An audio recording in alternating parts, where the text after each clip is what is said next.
I'm Adeline Turner from Pope John Paul the Great Catholic High School. My passage comes from Dickens, Our Mutual Friend, Chapter 1. In this passage, Dickens opens the setting with a young lady, Lizzie Hexam, and her father, Gaffer Hexam, on a boat along the Thames River. And upon their journey, they come across a deceased man, later identified as John Harmon. This scene is important because it opens the story, and Chapter 1 is somewhat a mystery, leaving the reader asking who the deceased man was. In these times of ours, though concerning the exact year there is no need to be precise, a boat of dirty and disreputable appearance, with two figures in it, floated on to the Thames between Southwark Bridge, which is of iron, and London Bridge, which is of stone, as an autumn evening was closing in. The figures in this boat were those of a strong man with ragged grizzled hair and a sun-browned face, and a dark girl of 19 or 20, sufficiently like him to be recognizable as his daughter. The girl rowed, pulling a pair of sculls very easily. The man with the rudder line slack in his hands and his hands loose in his waistband kept an eager lookout. He had no net, hook, or line. He could not be a fisherman. His boat had no cushion for a sitter, no paint, no inscription, no appliance beyond a rusty boat hook and a coil of rope, and he could not be a waterman. His boat was too crazy and too small to take in cargo for delivery, and he could not be a lighterman or river carrier. There was no clue to what he looked for, but he looked for something with a most intent and searching gaze. "Keep her out, Lizzie. Tide runs strong here.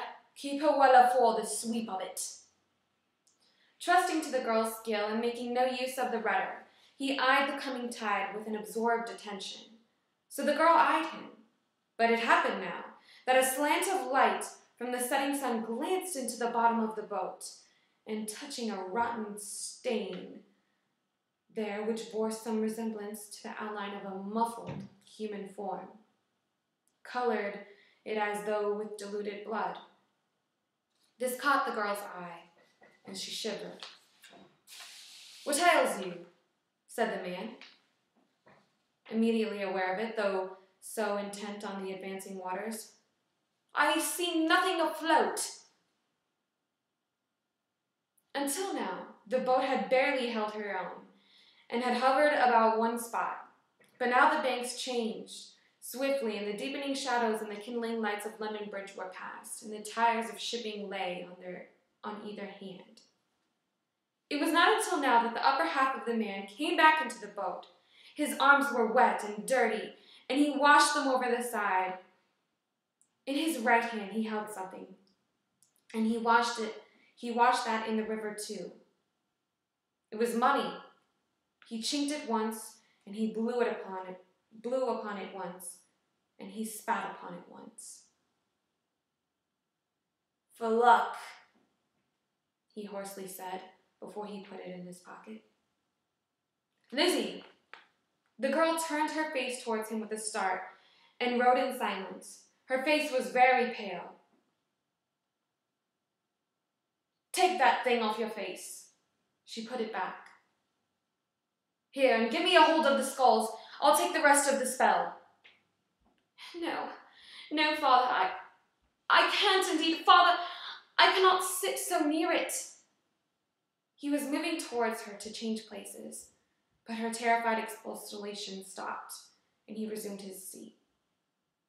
"What hurt can it do to you?" None, but I cannot bear it." "It's my belief you hate the sight of the very river." I don't like it, Father." "As if it wasn't your living, as if it wasn't meat and drink to you." At these latter words the girl shivered again, and for a moment paused in her rowing, seeming to turn deadly faint. It escaped his attention, for he was glancing over the stern at something the boat had in tow.